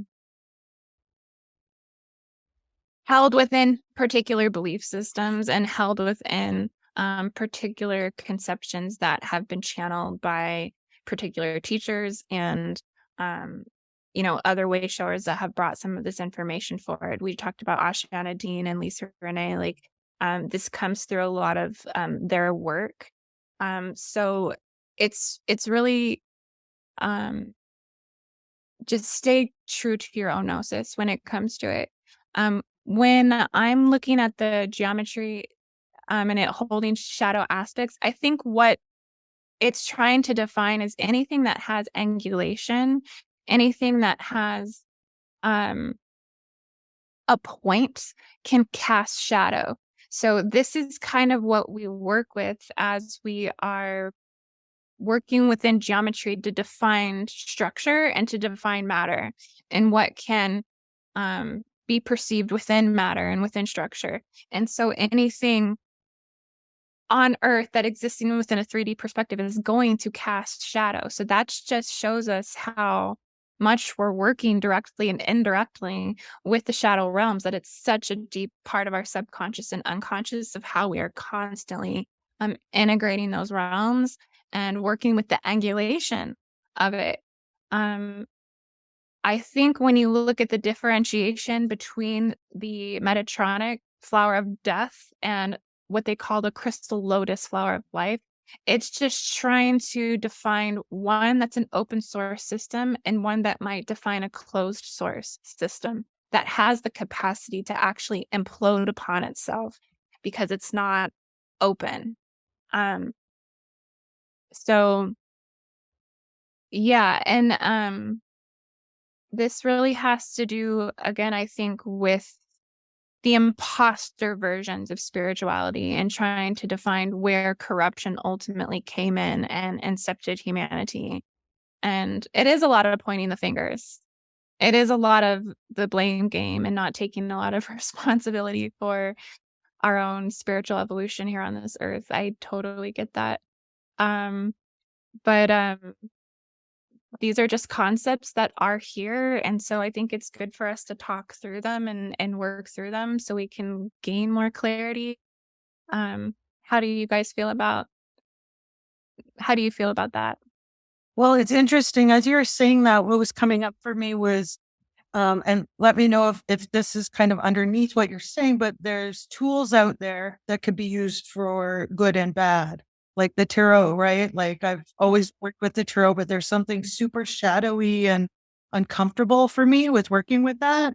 And even the work of Aleister Crowley, like that guy freaks me out. And I don't know why or what, but it's like he was using tools that we all have access to in a really dark way. So is that kind of what you're saying with like this Metatronic flower of death? I'm like, what? Yeah. Mind blown. I've never even heard of that. So is that kind of what you're touching on? Yeah, definitely. Definitely. The same things that the light used, the dark has also taken and used and distorted as well. And so, yeah, it's about trying to define when and where they've distorted things and how they're utilizing the spiritual technologies to basically pull humanity into the fallen systems. I mean, they don't want the 500 million indigos that are already here on this earth to rise up into their empowerment because the game would be over with. This is all about control. It's all about manipulation. It's all about reincarnation harvesting, keeping people in these loop cycles of reincarnation, never being able to transcend the system, um, harvesting their energy, feeding off of their energy, um, turning us into cyborg transhumanism, disconnecting us from the organic systems, disconnecting us from our planetary spiritual immune system, all of these things, making genetically modified humans. I mean, it's all corruption, corporation. It's all about farming humans. It's a big business and it's taking over the world. And so, yeah, I feel like this information is here for us to try to see where inception occurred and to rehabilitate other indigos, help them get their ascension codes up, and ultimately get us all in mission base, which is to bring forth the new earth and the future prophecies of earth, which in the future prophecies, none of this really exists. Anyways, all of these things are going to be transcended and dissolved. It's what I was looking at, that Daisy of Death. I was actually looking at it before I came in, and I'm like, you know what? This is probably the geometry of a wormhole. It's just the inversion ratio of an expanding energy source. What is that? That's a wormhole. And so I think there are multiple wormholes all over the Earth system that have been created. There's one in Inishmore, Ireland. There's one at the Bermuda Triangle. I think the Statue of Liberty might also be a wormhole. The Atlantic Ocean in itself has a wormhole network that's running, and that came through the karmic inception of what happened in Atlantis. That was actually upheld on an entirely different grid structure than what the Lemurian timeline was upheld upon. Again, goes back to planetary and celestial lunar warfare. And so, yes, we have a lot to address when it comes to what has been done. And I think that's even maybe what my role is in all of this. I mean, I'm running around extracting implants and doing crazy stuff. I mean, extracting entities. I mean, I'm here cleaning up messes. That's all I'm doing 24/7. Trying to restore, trying to regenerate, trying to plug back things into what is pure. So yeah, it's a lot of corruption for sure, but I think it's coming to light more and more. We're getting to see more of these things. Thank you for your work. It's important. Yeah, Charmaine, yesterday during the at the Integratron, I went to Eric Rankin's sonic geometry class, and we were talking about the vector equilibrium, which is a hexagonal shape, and then the how the curvature of, like, the flower of life, the 60-degree curvature for each one, and how there's no straight lines. And when you go down that path, you see that it's infinite in its expansion when you start connecting the dots without the straight lines, right? When you take out the Metatronic cube and you take out the circles and the triangles and the squares, it's just this 60-degree curvature that goes on in infinity. So fascinating stuff. I definitely, it's nice to have this conversation with Indigo here and talk about these concepts, because maybe there's something that it's not something I think to be fearful of or anything, but just something we didn't even think about before. It's like, oh, wait a minute, there is this sort of encapsulation or limitation put around it when you look at the toroidal field in the infinite, what is it? I forget the name of it, but it's basically sort of the natural, the cymatic flower of life that goes on for infinity. Are you calling it the cosmic flower of life? What do you do? I was calling it the crystal lotus flower of life. Crystal lotus flower of life. Yeah. Okay, that basically just goes, it just in infinity of the 60-degree angles of the flower petals, right? That just it's all expansive. So yeah. I these think are one is defining like the flow of energy, like energy that emanates from the core of the earth is in spheres. It comes out in spheres and it comes out in spirals. Right. So Yep. that's depicting the natural and organic flow of energy versus the Daisy of Death, which is depicting a more frozen version of energy in the 3D that's holding opposition, that's holding shadow, and is holding angulation. Right. So I almost think you could even take different versions of the flower life. Like, let's say the crystal lotus is a 12th dimensional flower of life. Well, as you bring it down in dimensions, we're getting to that structure of the other one. Yeah. Totally. It's fun. I mean, these are all great concepts and ideas to play with. Like you said, bring them to awareness.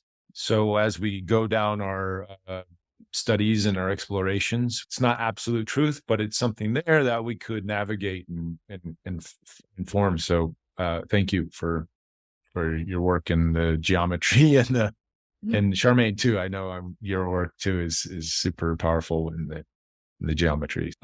Kate, good to see your hand up.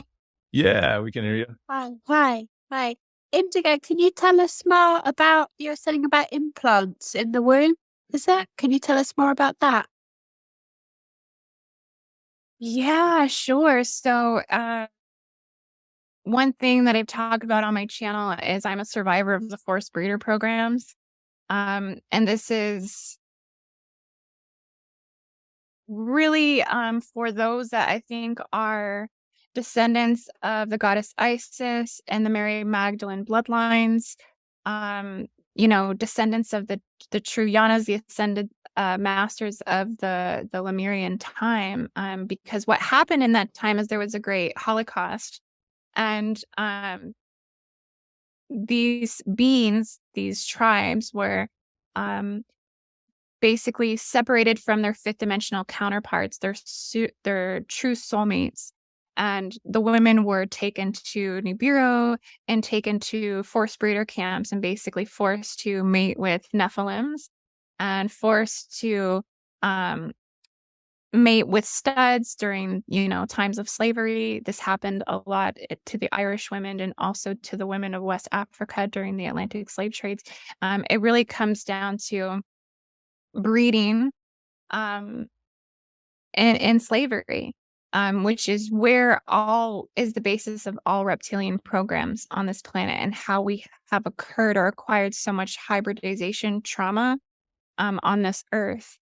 So when it comes to what I've designed for woman implant removal, it's to do a Lemurian regression where I take them back into that time, identify what implants and hooks that they would have been carrying if they were a part of the forced breeder programs. If they were, a lot of times they'll have energetic harnesses on their shoulders, on their chest, on their back. They'll also have hooks on the shoulders and chains that go up to the moon. They're called moon chains. And it's because they're forced to breed and bring in those lower reptilian souls and imposters and refugee races to incarnate here on the earth. There's also other implants in the womb, such as fleur-de-lis imprints and implants that came down through a superimposition on the Merovingian bloodline. So this comes down through a lot of French, France, European, Indo-European bloodlines that will carry these more. But it's where the Christed, bloodline was superimposed. This really came down also through a lot of the king lines, the monarchy lines, and things like this, that they took these contracts to basically hold the fleur-de-lis imprint in the womb, which caps the dimensional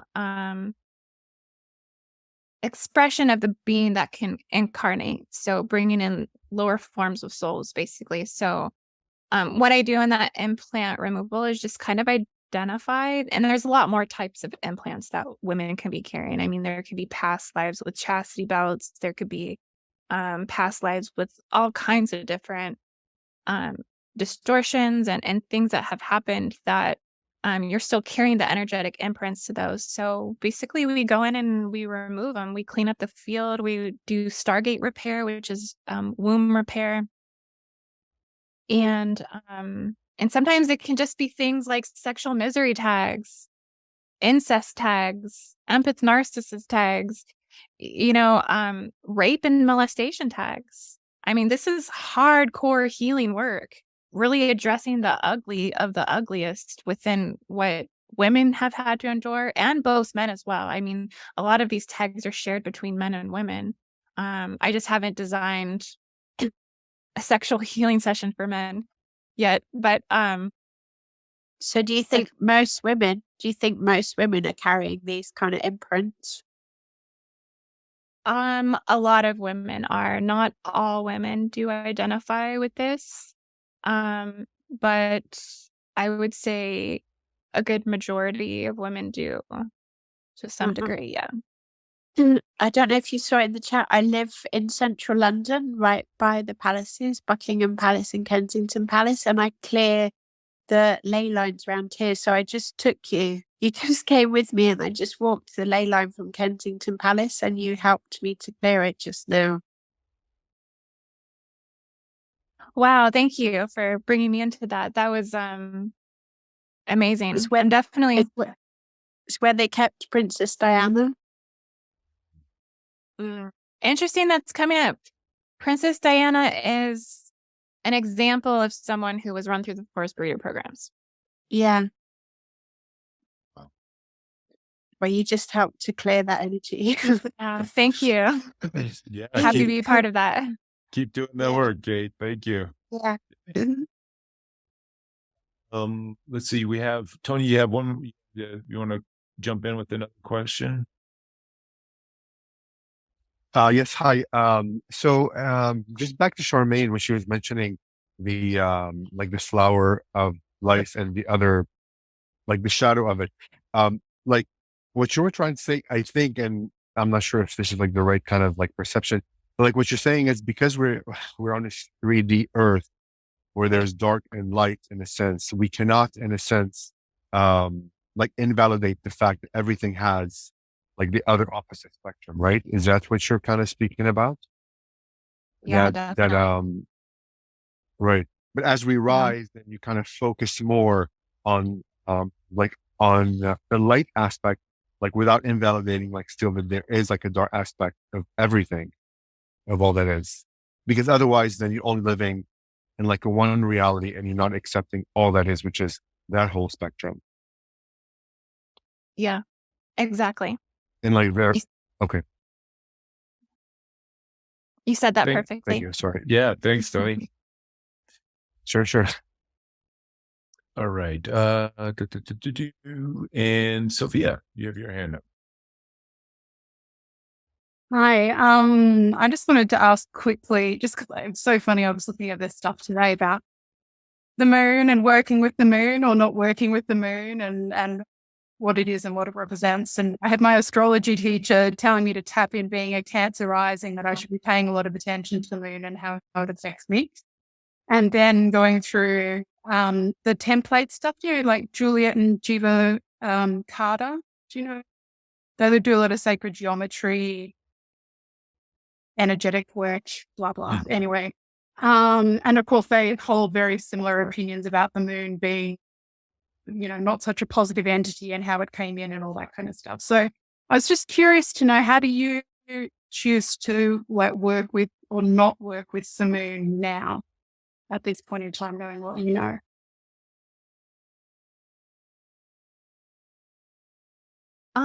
I would say I probably stopped working with the moon.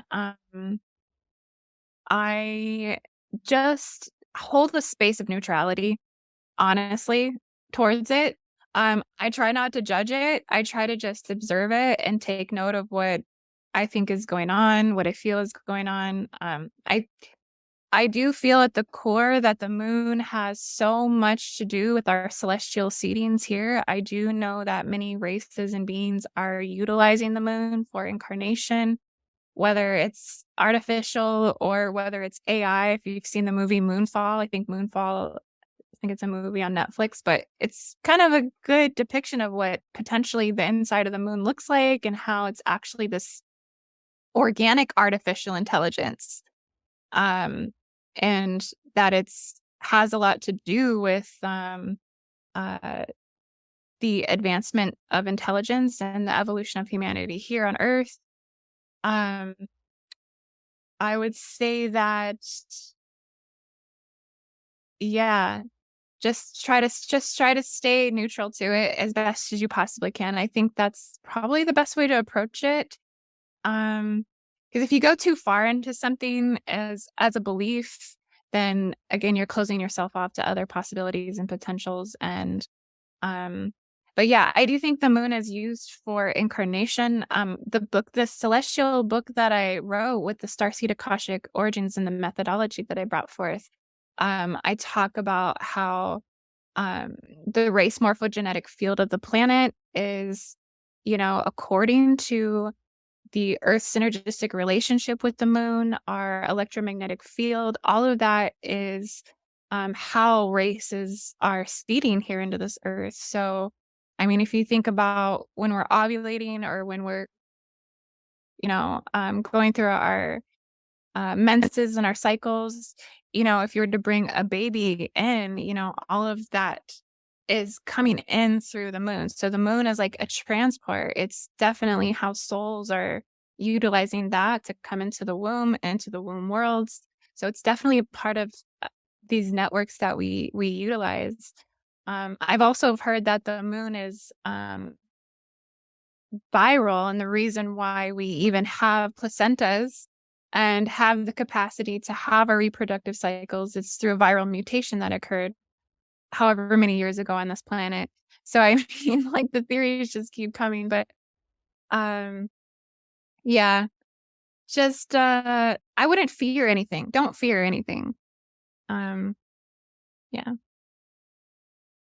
Yeah, I think that's the conclusion I'd come to by the end of the afternoon. I was like, right, just stay as huge, like you said, as possible, and just see how, and just leave it at that, and just see what does. Honestly, I think a lot of the shadow aspects of it come from the core of creation, like how, when it goes back to Tiamat, it goes back to Marduk, Maldek, Nibiru, like it comes back to that because it was a lunar celestial battle.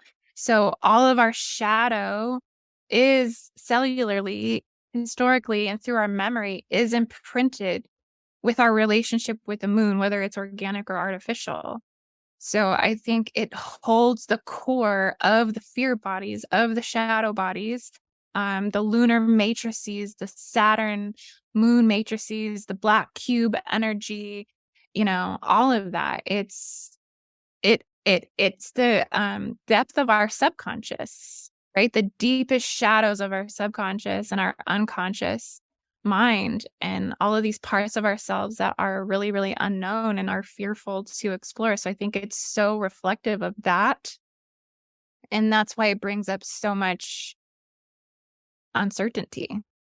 But yeah, ultimately, I think we're going to be working with the moon for quite some time to come. What I've seen in the future prophecies is that the moon will be evolving with us, like 200 years in the future.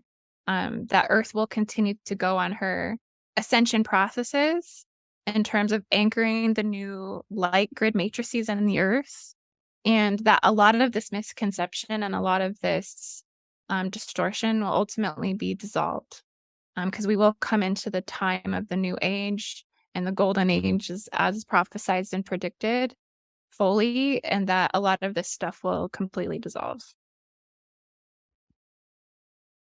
Thank you. Awesome. Thank you. Thanks, Sophia. Well, we have come up on our time here, and there's so many more avenues you just brought up. You're like, oh, the new Earth. That's a whole subject we didn't even get into. Maybe that's something we can get into next time. But it's a big topic here.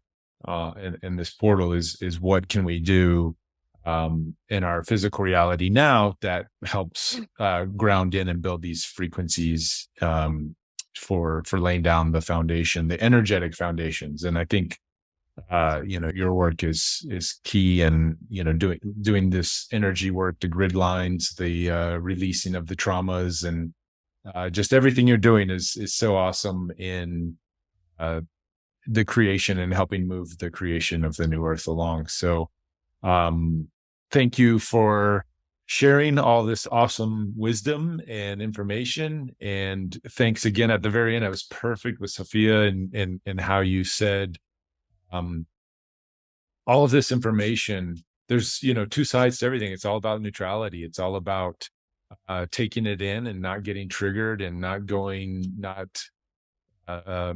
ignoring the shadow and not getting too far away from it either, because it's about integrating the two. So thank you for that nugget, and love to have you back on. I think we could go in more tangents in different areas. So appreciate you this first introduction, and hopefully we can continue the conversation. Yeah, definitely. It was a pleasure being here, and it was so much fun. And thank you for having me. And yeah, hope you all have a beautiful everything. Absolutely. We'll put your contacts and everything in the description. And thank you, Andy. We'll have you on again. Thanks Okay. so much. Take care. Bye-bye. Thanks. Thanks for tuning in. Hope you like this interview. We actually do this every week on my membership portal page. You can access it through interviewwithed.org or click on the link somewhere in here. I'll put a link, and come over and join us. You too can ask questions. Every week we have new special guests, and you get to ask questions directly to the channelers and to the beings that they channel. So see you in the portal.